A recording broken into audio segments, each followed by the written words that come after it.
ever stop to think how much time you actually spend getting ready to be ready to do whatever next project you want to be working on, or what you think your next purpose in life is going to be? Look and think maybe you are doing that as a delay tactic, because heaven forbid you would actually start on your path and go do this wonderful new thing that you're being guided to do. And maybe be kind of scary if you actually do that and get real successful at that. So then you can use all kinds of excuses as to why you're not quite ready yet. You got to get this thing ready. You got to get your website going. You got to get your business cards. You got to have your LLC all set up. You got to do all this stuff to get ready, when you could also be doing it right now. You don't have to be totally ready to that. You don't ever have to have everything all ready before you can start. You can just take a step and just do something. And then meanwhile, on the side, you're going to be doing all these other things that you think you need to do before you can get going. Because the fact is, you're probably already going. You're probably already doing that. Or you wouldn't even be interested in it now if you hadn't already started into that for a little bit. So just look at what excuses you have for not stepping ahead, taking your first step and just get on with it. There's a lot of things that'd be real scary about, heaven forbid you should be successful. And, what's that going to do to your life? Is it going to change your life and how your privacy? And if you got really, really big and people will be after you all the time. You can't even go to the store. Like Elvis could never even just go anywhere without getting swarmed by all of his fans. So there's a lot of people can use that kind of experience that they see somebody went through and use that as a reason why you don't want to really get successful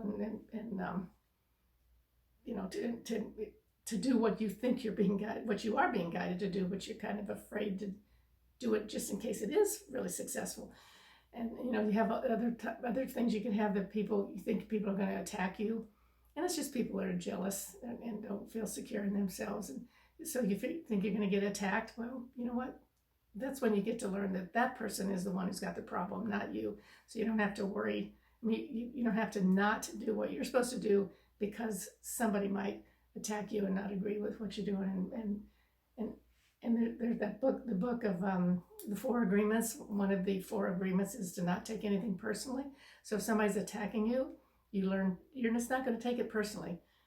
That person's got the problem who's attacking you. So then you just say thank you for sharing, and you just move on and keep on going in the direction that you're being guided to do.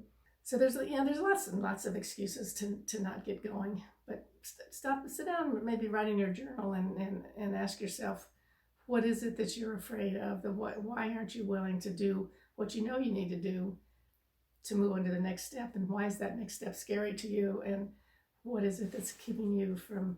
What are you hesitating about? I know I've had several reasons of things for me to stop not making the steps to go forward and what I need to do.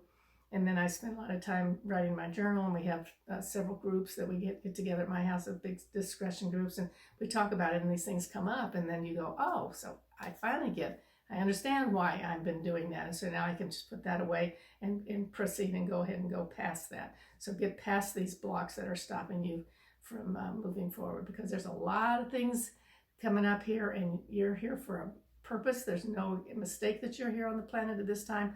So it's time to get on with what your purpose is, and stop coming up with excuses and saying, I can't do that yet. I got to do this first. I got to do that first.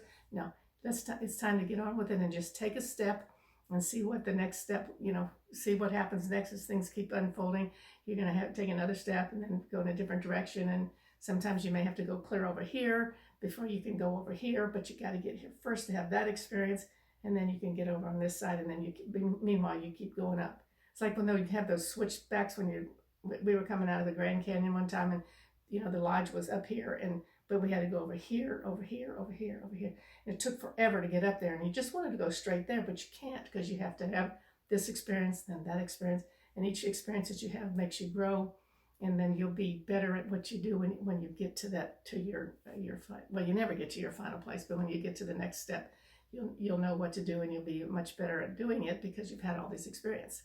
So what is it keeping you from stepping forward, and what's your excuse? You keep losing your keys. Like, well, I did that last year. I lost my keys all the time. I was losing keys. Four sets I lost. and that really to me means that it's kind of a another excuse for not moving forward. If you're losing your keys, you can't go anywhere. You have to wait and stop and find where those keys are. So it's another delay tactic. So it's kind of a subconscious delay tactic. So anyway, it's a good time to look at your life and see what is it that is keeping you from moving forward, and let's get on with it.